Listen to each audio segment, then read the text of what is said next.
تشریف لاتے ہیں شہزادہ اہل سنت مناظر اسلام وکیل علماء دیوبند حضرت مولانا مفتی عبد الواحد قریشی صاحب. نعروں کے استقبال میں آپ ان کا استقبال کیجئے. تشریف لاتے ہیں حضرت مفتی عبد الواحد قریشی صاحب. نعرہ تکبیر، شان رسالت، عظمت رسالت، سر بلند، سر بلند، نعرہ تکبیر.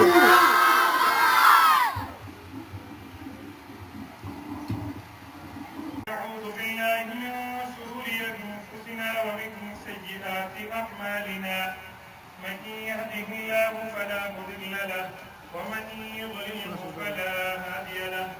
قال الله تبارك وتعالى في كتابه المجيد والفرقان الحميد ليبلوكم أيكم أحسن عملا. قال النبي صلى الله عليه وسلم لا تسبوا أصحابي فإن أحدكم لو أنفق مثل أحد ذهبا ما بلغ مده أو نصيفه. صدق الله العظيم وبلغنا رسوله النبي الأمي الكريم ونحن على ذلك لمن الشاهدين والشاكرين والحمد لله رب العالمين. نام محمد سے دلوں کو سرور ملتا ہے، نام محمد سے دلوں کو سرور ملتا ہے، نگاہ فکر کو تازہ شعور ملتا ہے. نصیب کیسا بھی ہو واسطہ احمد کا دے کے، نصیب کیسا بھی ہو وسیلہ محمد کا دے کے، خدا سے جو بھی مانگے ضرور ملتا ہے. معزز سامعین، مسلک اہل سنت والجماعت سے تعلق رکھنے والے میرے غیرت مند بزرگ مسلمان بھائیوں، حضرت مولانا مفتی عزیز اللہ خان دامت برکاتہ العالیہ اور ان کا ادارہ جامعہ ایوبیہ قرئی ڈیرہ اسماعیل خان، آج 21 مارچ 2014 بروز جمعۃ المبارک حضرت کی دعوت کو خلوص پر آپ حضرات کی خدمت میں حاضری کا شرف حاصل ہو رہا ہے. میرے بھائیوں، آپ حضرات کے علم میں ہے یہ ہماری سالانہ پروگرام ہے. پچھلی دفعہ متکلم اسلام استاد دل مکرم امیر محترم اتحاد اہل سنت والجماعت العالمی مولانا محمد الیاس محمد حفظہ اللہ تعالی اس ٹائم آپ حضرات کے سامنے اسٹیج پر جلوہ افروز تھے. آج انہی کی نشانی آپ کے اور ہمارے دلوں کی دھڑکن اتحاد اہل سنت والجماعت العالمی کے مرکزی مناظر حضرت مولانا ابو ایوب قادری حفظہ اللہ تعالی حضرت کی شکل اور ان کی نیابت میں آپ حضرات کی خدمت میں اپنی معروضات پیش فرمائیں گے. یقیناً آپ اور میں انہی کی گفتگو کو سننے کے لیے حاضر ہوئے ہیں. میں نے ان کے آنے سے یا ان کی دعوت سے پہلے آپ حضرات کے ساتھ تھوڑا سا ٹائم پاس کرنا ہے. میرے بھائیوں، آپ نے اسٹیج پہ اشتہار کے لیے نام پڑھا ہوگا سیرت رحمت للعالمین کانفرنس.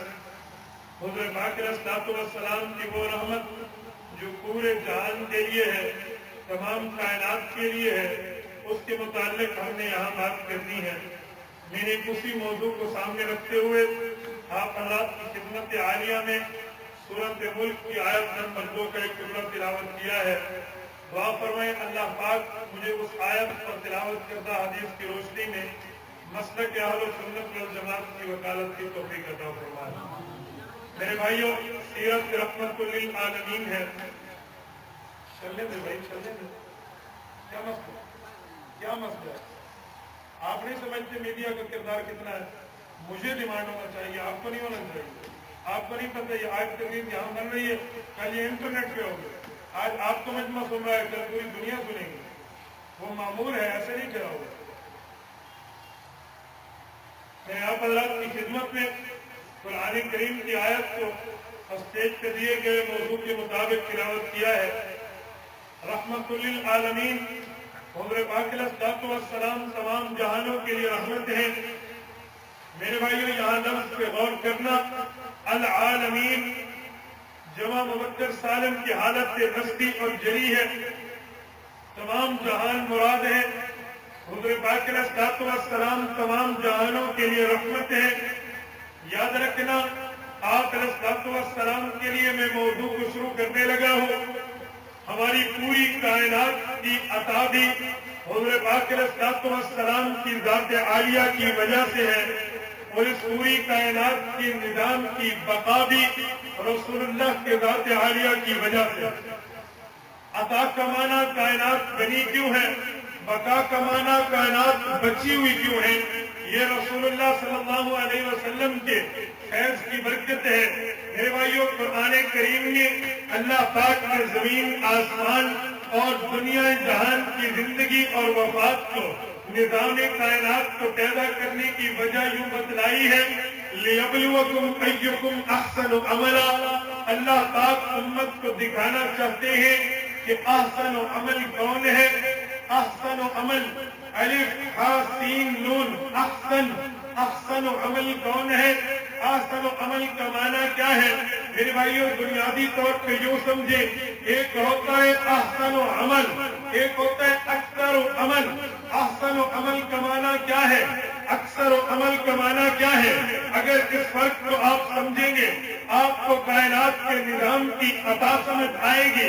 احسن و عمل کا معنی یہ ہے کہ چیز کا اگرچہ تعداد کم ہو, چیز کی تعداد زیادہ نہ ہو, لیکن اس کی کیفیت کے بجائے کمیت زیادہ ہو, اس کی طاقت زیادہ ہو, اس کا وزن زیادہ ہو, اسے احسن و عملہ کہتے ہیں. چیز کی کثرت ہو, چیز کی تعداد ہو, چیز بہت زیادہ ہو, اسے اکثر و عملہ کہتے ہیں. جب چیز بڑھ جائے اسے اکثر کہتے ہیں. چیز کم ہو لیکن طاقت میں زیادہ ہو اسے احسن و عمل کہتے ہیں. اللہ فرمانا چاہتے ہیں لِيَبْلُوَكُمْ أَيُّكُمْ أَحْسَنُ عَمَلًا. میں نے کائنات کو پیدا کیا ہے تاکہ لوگوں کو دکھلاؤں کہ احسن و عملہ کون ہے, احسن و عمل کس کی ذات ہے. میرے بھائیو, یاد رکھنا, میں دعویٰ کرنے لگا ہوں, پھر اس دعوے پہ دلیل بھی سننا. آپ کے اور میرے لیے کائنات سامنے ہے, احسن و عمل رسول اللہ کی ذات ہے. آقا نامدار احسن و عملہ ہے جس کی وجہ سے کائنات کو وجود ملا ہے. میں دلیل کے طور پہ اس آیت کریمہ کی تشریح نے مفتی اعظم پاکستان مولانا محمد مفتی شفیع عثمانی رحمت اللہ تعالی علیہ کی تفسیر معارف القرآن کو پیش کرنے لگا ہوں. حضرت مفتی صاحب فرماتے ہیں, میرے بھائیوں یاد رکھنا, ایک عمل کافر کا بھی ہوتا ہے. اگر کافر عمل کرے اس کے مقابلے میں ایک عام مومن کا عمل احسن و عملہ ہوتا ہے. ایک عام مومن کا عمل ہو اس کے مقابلے میں ایک عالم کا عمل ہو, وہ عالم کا عمل احسن و عملہ ہوتا ہے. ایک عام عالم کا عمل ہو اس کے مقابلے میں کسی فقیہ اور مجتہد کا عمل ہو, وہ احسن و عمل ہوتا ہے. ایک فقیہ اور مجتہد کا عمل ہو اس کے مقابلے میں صحابی رسول کا عمل ہو, صحابی رسول کا عمل احسن و عمل ہوتا ہے. ایک طرف صحابی کا عمل ہو, ایک طرف امت کے نبی کا عمل ہو, صحابی کے عمل کے مقابلے میں امت کے نبی کا عمل احسن و عمل ہوتا ہے. ایک طرف نبی کا عمل ہو, نبی کے عمل کے مقابلے میں سید الانبیاء کا عمل ہو, حضور پاک کا عمل احسن و عمل. آپ علیہ الصلوۃ والسلام کا عمل یہ احسن و عمل ہے. حضور پاک علیہ الصلوۃ والسلام کے عمل کو احسن و عمل کہا ہے. آپ کہیں گے عمل تو تھوڑا ہے لیکن اس کی قدرت کیسے بڑھ گئی ہے. اگر احسن و عمل کا معنی یہ ہے عمل تو کم ہے, اس کی طاقت کیسے بڑھ گئی ہے. میں بطور مثال کے ایک بات کرنے لگا ہوں آپ کو سمجھانے کے لیے. عوامی لہجے میں یوں کہوں, جیسے پانی کو میٹھا کرنے کے لیے ایک گڑ ہوتا ہے, ایک چینی ہوتی ہے, ایک سکرین ہوتی ہے. آپ جانتے ہو جب پانی کو میٹھا کیا جاتا ہے آپ 10 کلو گڑ استعمال کرو, وہ پانی جتنا میٹھا ہوگا آپ اس کے بجائے 1 تولا سکرین کا استعمال کرو, پانی میٹھا ہو جائے گا. دیکھنے میں سکرین کا وزن تو کم ہے, دیکھنے میں سکرین کا حجم تو کم ہے, لیکن 10 کلو گڑ کا 10 کلو چینی کا مقابلہ یہ 1 تولا سکرین بکر جاتی ہے. کیوں؟ سکرین کا حجم تو کم ہے, پاور اس کی زیادہ ہے, اس کی تعداد تو کم ہے, کی طاقت زیادہ ہے، اس کی کثرت نہیں ہے، لیکن احسن ہے۔ میرے بھائیوں سمجھنا، جس طرح یہ گروہ یہ اکثر عملہ ہوتا ہے، اس کے مقابلے میں ایک سولہ سکرین ہو یہ احسن عمل ہوتا ہے۔ اسی طرح میرے پیغمبر بھی یہ احسن عمل ہے، باقی انبیاء بھی اکثر عمل ہے۔ آپ کہیں گے کیسے؟ میں شریعت اسلامیہ کی مثال پیش کرنے لگا ہوں۔ آپ سے کوئی پوچھے رسول اللہ نے تبلیغ کتنی زندگی میں کتنے عرصے میں کی ہے، تو آپ کہو گے تبلیغ کی ہے 23 سال تک تبلیغ کی ہے۔ کوئی آپ سے پوچھے حضرت نوح علیہ نبی جینا علیہ السلام بھی نبی ہے، انہوں نے بھی تبلیغ کی ہے، کتنا عرصہ کی ہے؟ آپ کہیں گے 950 سال کی ہے۔ کوئی آدمی تم سے پوچھ ڈالے اس نے 950 سال تبلیغ کی ہے، 950 سال امت کو سمجھایا ہے، لیکن حضرت پاک علیہ السلام نے 100 سال تو دور رہا، 50 سال تو دور رہا، صرف 30 سال تبلیغ کی ہے۔ رتبہ کس کا بڑا ہے؟ آپ نے کہہ دینا ہے رتبہ رسول اللہ کا بڑا ہے، حضرت نوح کا بڑا نہیں ہے۔ تو میں آپ سے پوچھ سکتا ہوں، تعداد میں تو حضرت نوح کے سال زیادہ ہیں، حضرت نوح کا عمل، یہ حضرت نوح کا عمل رسول اللہ صلی اللہ علیہ وسلم کے عمل کا مقابلہ کیوں نہیں کر سکتا؟ تو بات وہی آ جائے گی، حضرت نوح کا عمل دیکھنے میں زیادہ ہے، حضرت پاک کا عمل دیکھنے میں کم ہے، لیکن حضرت نوح کا سارا عمل رسول اللہ کے ایک عمل کا مقابلہ نہیں کر سکتا۔ کیوں میں سمجھانے کے لیے وہی بات کروں؟ حضرت نوح کا عمل اکثر و عملہ ہے، حضور کا عمل احسن و عملہ ہے، احسن و عملہ ہے۔ حضرت پاک علیہ السلام کا یہ عمل احسن و عملہ ہے۔ میرے بھائیو یاد رکھنا، نبی کا یہ عمل احسن و عملہ کیسے بنتا ہے؟ یاد رکھنا، ایک باقی لوگ ہیں، ایک رسول اللہ ہے، آپ علیہ السلام کی ایک بات کو میں بطور دلیل کے پیش کرنے لگا ہوں۔ حضرت پاک علیہ السلام کے لیے حضرات علماء دیوبند کثر اللہ جماعتہم کا یہ عقیدہ ہے کہ اللہ کے نبی کا ایک سجدہ ایک طرف پوری امت کے کروڑوں سجدے، ایک طرف پوری امت سجدوں پہ سجدے کرتی چلی جائے، امام الانبیاء کے ایک سجدے کی طاقت کا مقابلہ پوری امت نہیں کر سکتی۔ کوئی تو پوچھ سکتا ہے یہاں کروڑوں سجدے ہیں، وہاں ایک سجدہ ہے، یہ ایک سجدہ اور کروڑوں سجدے یہ آپس میں مقابلہ کیسے ہے؟ ہر آدمی کہے گا کروڑوں سجدے بظاہر دیکھنے میں تو تعداد زیادہ رکھتے ہیں، ایک سجدہ بظاہر تعداد میں عقل ہے وہ تھوڑا ہے یہ زیادہ ہے، لیکن یہ نبی کا عمل ہے، یہ امتی کا عمل ہے۔ امتی کا عمل اکثر و عملہ بھی ہو، نبی کے احسن و عمل کا مقابلہ نہیں کر سکتا۔ نعرہ تکبیر، شان رسالت، عظمت رسالت، نعرہ تکبیر۔ امت کے تمام سجدے حضرت پاک علیہ السلام کے ایک سجدے کا مقابلہ نہیں کر سکتے، کیوں؟ یہ اکثر و عملہ ہے، وہ احسن و عملہ ہے۔ میرے بھائیوں میں یہاں ایک بات آپ کے سامنے بطور دلیل کے پیش کرنے لگا ہوں، توجہ۔ آپ کہیں گے باقیوں کے سجدے حضور کے سجدوں کا مقابلہ کیوں نہیں کر سکتے؟ میرے بھائیوں یاد رکھنا، عبادت تو طرح کی ہے، اصحاب ستہ نے بھی اس حدیث کو نقل کیا ہے، امام مسلم نے بھی کتاب الایمان میں اس حدیث کو نقل کیا ہے۔ مشہور حدیث ہے حدیث جبرائیل، حضرت پاک علیہ السلام کے پاس جبرائیل علیہ السلام آتے ہیں، آ کے عرض کرتے ہیں یا رسول اللہ فرمائیے، یا رسول اللہ سمجھائیے مل احسان اللہ پاک کے تصوف کا کیا ہوتا ہے؟ تصوف کسے کہتے ہیں؟ احسان کسے کہتے ہیں؟ حضرت پاک علیہ السلام نے جواب عطا فرمایا ہے، ان تعبد اللہ کأنک تراہ فإن لم تکن تراہ فإنہ یراک۔ اے لوگوں اس طرح عبادت کرو کہ جیسے تو خدا کو دیکھ رہا ہے۔ اگر یہ کیفیت نہ بن پائے تو پھر یوں عبادت کرو کہ خدا تو تمہیں دیکھ رہا ہے۔ میرے بھائیو یاد رکھنا، خدا کو دیکھنا، خدا تمہیں دیکھے تم خدا کو دیکھو، اسے مشاہدہ کہتے ہیں۔ خدا تمہیں دیکھو تو خدا تمہیں دیکھے تم خدا کو نہ دیکھو، اسے غیبوبت کہتے ہیں۔ میرے بھائیو یاد رکھنا، علماء دیوبند دلیل دیتے ہیں، بلکہ میں نام لے کے کہوں حضرت صوفی سرور دامت برکاتہم العالیہ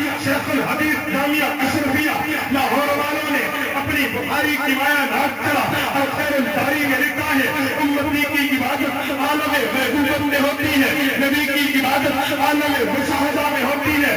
عالم مشاہدہ زمانہ نبی خدا کو دیکھتا ہے، خدا نبی کو دیکھتا ہے۔ عالم غیبوبت زمانہ امتی خدا کو نہیں دیکھتا، نبی کا امتی خدا کو نہیں دیکھتا، خدا امتی کو دیکھتا ہے۔ نبی کی عبادت عالم مشاہدہ کی ہے، امتی کی عبادت عالم غیبوبت کی ہے۔ مشاہدہ خدا کے دیکھ کر کیا جاتا ہے، غیبوبت چھپ کے ہو جاتی ہے۔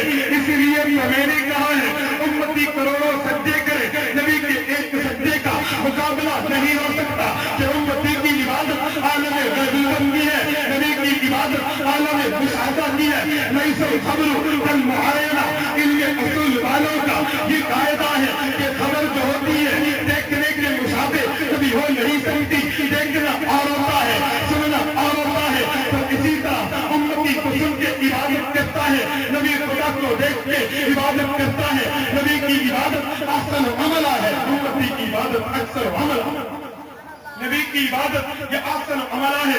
میں نے شروع میں بات کری ہے کہ اللہ پاک نے لیبلوکم ایکم احسن عملہ، احسن عمل کی وجہ سے اس کائنات کو وجود دیا ہے۔ ایک آدمی نے اعتراض کیا، مولانا ہم نہیں مانتے، یہ کیسے ہو سکتا ہے؟ حضور کی وجہ سے کائنات کو وجود ملا ہے۔ ہم بابا تو دلیل لا، تیرے پاس دلیل کیا ہے؟ دلیل غیر مکلف اور مماتی دونوں ایک دلیل پیش کرتے ہیں۔ مماتی بھی صرف تکلیف کا بچہ اپنے گلے سے نکال دے پکا غیر مقلد بن جاتا ہے۔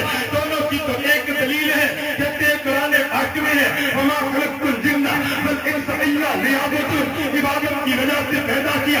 تم کہتے ہو حضور کی وجہ سے پیدا کیا، میں نے کہا واہ واہ، اگر لیعبدون قرآن ہے، لیعبدون بھی قرآن ہے، لیعبدون قرآن ہے، لیعبدون بھی قرآن ہے۔ یاد رکھو میں یہ دونوں آیتوں کو مانگتا ہوں۔ تو نے ایک آیت کو دیکھا ہے، جو بند نے دونوں آیتوں کو دیکھا ہے۔ تو نے ایک آیت کو پڑھا ہے، جو بند نے دونوں آیتوں کو پڑھا ہے۔ تو نے ایک آیت کو سمجھا ہے، وہ بھی تھوڑا سا، جو بند نے دونوں آیتوں کو سمجھا ہے وہ بھی پورا سا۔ علماء دیوبند کہتے ہیں اللہ نے پیدا کیا وما خلقت الجن والانس الا لیعبدون، عبادت کی وجہ سے پیدا کیا۔ اللہ نے پیدا کیا لیبلوکم ایکم احسن عملہ، حضور کی وجہ سے پیدا کیا۔ اگر انسان کے پیدا ہونے کی وجہ عبادت خدا ہے تو انسان کے پیدا ہونے کی وجہ آمد مصطفیٰ ہے۔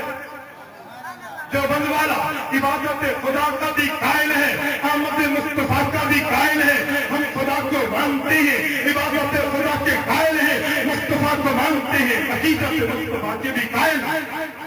ہم نے دونوں کو مانا، لیبلوکم سے حقیقت مصطفیٰ ہے، اور اسی طرح یاد رکھنا لیعبدون سے عبادت خدا ہے۔ ہم نے دونوں کو ایک کو چھوڑ کے ایک کا انکار نہیں کیا۔ میرے بھائیو آج سے ایک ہفتہ پہلے استاد المکرم کے ساتھ اسلام آباد میں قائد ملت اسلامیہ مولانا فضل الرحمان دامت برکات العالیہ سے ملاقات تھی۔ قائد ملت اسلامیہ فرمانے لگے کہ ہم تو چاہتے ہیں یہ سارے اکٹھے ہو جائیں، اکٹھے ہو کے استحکام پاکستان کے لیے یہ سارے لوگ کام کریں۔ استاد محترم نے فرمایا حضرت بالکل آپ کی بات وجہ ہے، ہم بھی چاہتے ہیں اکٹھے ہو جائیں، لیکن باطل فرقوں میں علماء دیوبند میں ایک فرق ہے۔ باطل فرقے والے اپنا ایک ایک مسئلہ، اپنا ایک ایک عقیدہ، اپنا ایک ایک نظریہ، ایک ایک چیز لے کے ٹھہرے ہیں۔ علماء دیوبند پورے دین کو لے کے ٹھہرے ہیں، انہوں نے ایک ایک مسئلے کو اٹھایا ہوا ہے۔ دیوبند نے پورے قرآن کو اٹھایا ہوا ہے، پوری شریعت کو اٹھایا ہوا ہے، پورے مسائل کو اٹھایا ہوا ہے۔ وہ ادھورا دین مانتے ہیں، ہم پورا دین مانتے ہیں۔ وہ کبھی بھی دستخط نہیں کر دیں گے۔ اگر وہ دستخط کر دے پہلے ہی ایک مسئلہ ہے تو پھر بچے گا کیا؟ پھر ان کے پاس بچے گا کیا؟ وہ تو ایک ہی مسئلہ ہے، نہیں سمجھتے ایک کے مسئلہ تو دستخط کرنے میں بھی حضور علیہ السلام زندہ تو کیا بچے گا؟ مسئلہ تو ایک ہی ہے ان کے پاس، تو اور تو ہے ہی نہیں۔ علماء دیوبند نے مکمل مذہب رکھا ہے، مکمل دین رکھا ہے، مکمل شریعت رکھی ہے، مکمل قرآن مانا ہے۔ میں بات کر رہا تھا احسن عملہ یہ پیغمبر کی بات ہے، اکثر عملہ یہ عام امتی کی بات ہے۔ میرے بھائیو ایک بات سمجھنا، ایک آدمی نے اعتراض کیا اور جی تبلیغی جماعت کے شیخ الحدیث حضرت مولانا زکریا کاندلوی رحمۃ اللہ تعالی علیہ، اللہ ان کی قبر پہ کروڑوں رحمتیں نازل فرما۔ یہ جو شیخ الحدیث ہے اس نے ایک بات باتیں لکھی ہے، فضائل اعمال میں لکھی ہے، اس نے تبلیغی جماعت پہ اعتراض داغ دیا ہے۔ میں نے پوچھا کون سا اعتراض ہے؟ وہ کہنے لگا شیخ الحدیث نے لکھا ہے حضور پاک علیہ السلام جس قبر میں مدفون ہے، آقا نامدار جس قبر میں آرام فرما ہے، رسول اللہ کی قبر اطہر میں حضور کے جسم مبارک سے جو مٹی لگی ہوئی ہے، اس مٹی کا رتبہ کعبۃ اللہ سے افضل ہے۔ میں نے کہا ہاں بابا، علماء دیوبند کا عقیدہ ہے رسول اللہ کے جسم اطہر سے مسکی ہوئی مٹی یہ تو کعبۃ اللہ سے افضل ہے۔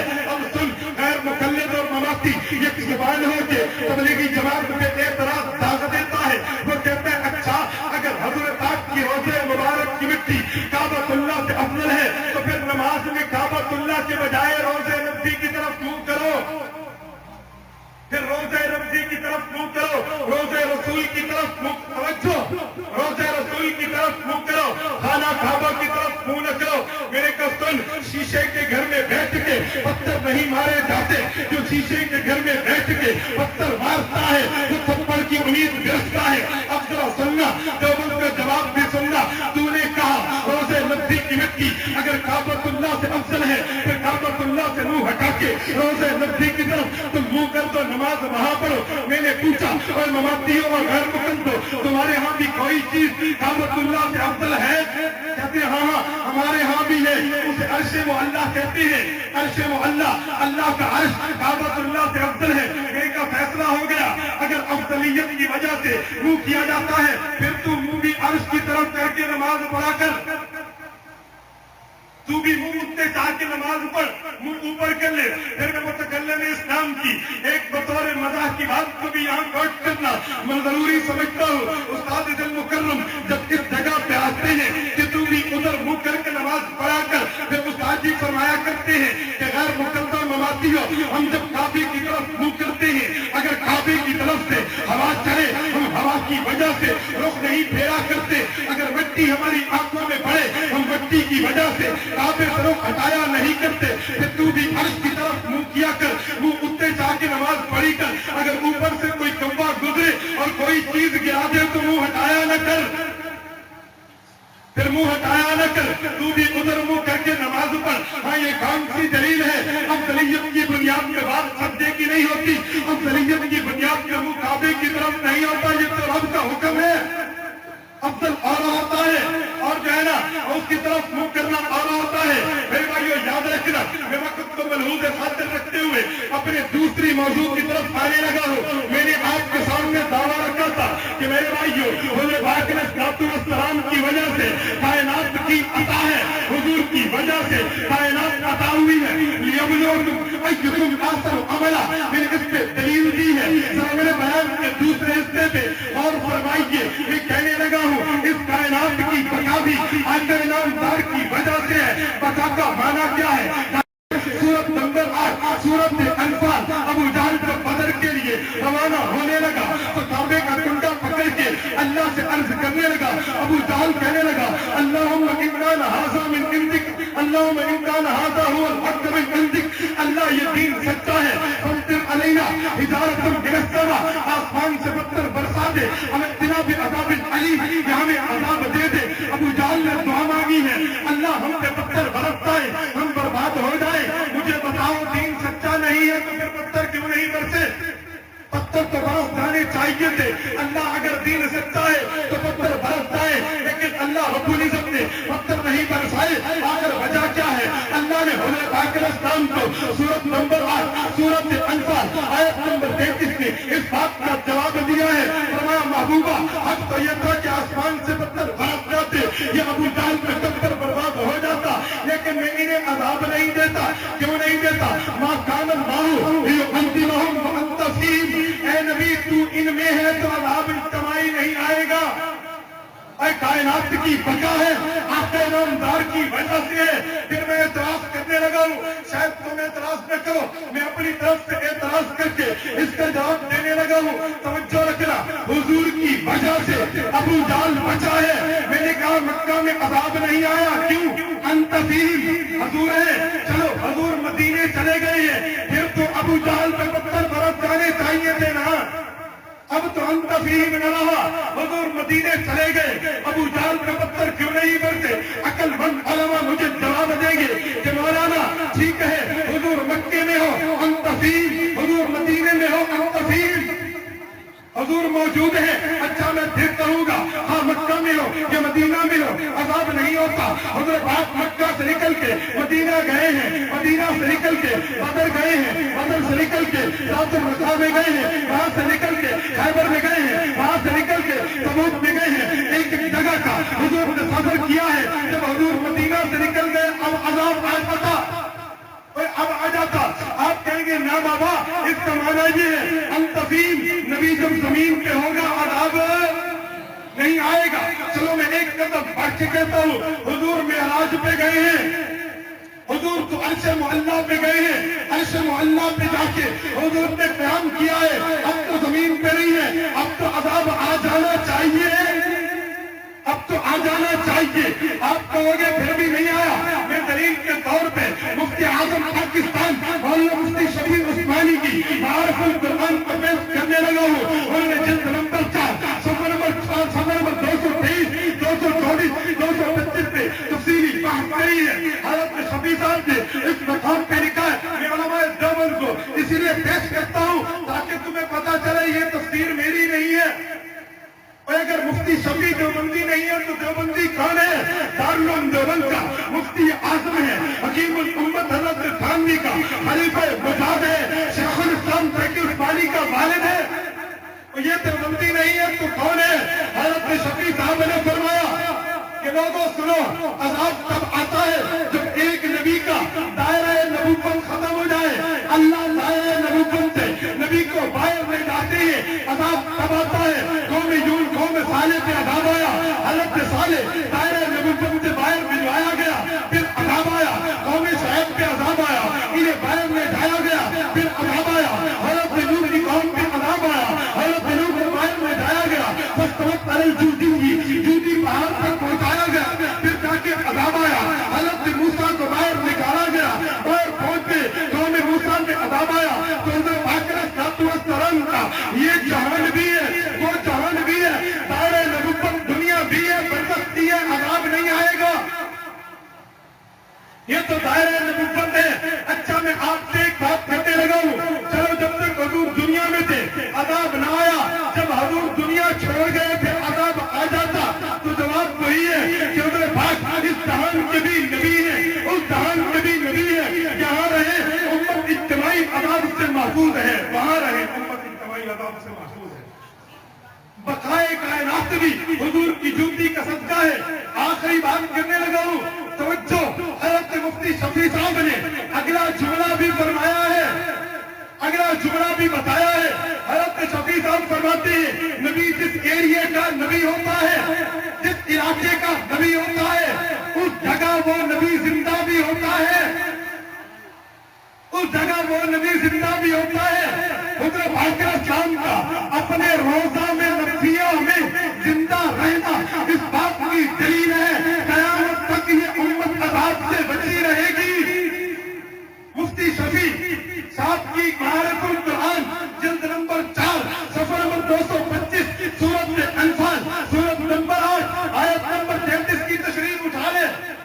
روزہ نفسیہ میں زندہ رہنا اس بات کی دلیل ہے کہ امت قیامت تک عذاب سے بچی رہے گی. تو بات وہی ہوگی آپ علیہ السلام کی وجہ سے کائنات کی عطا ہے، حضور کی وجہ سے کائنات کی بقا.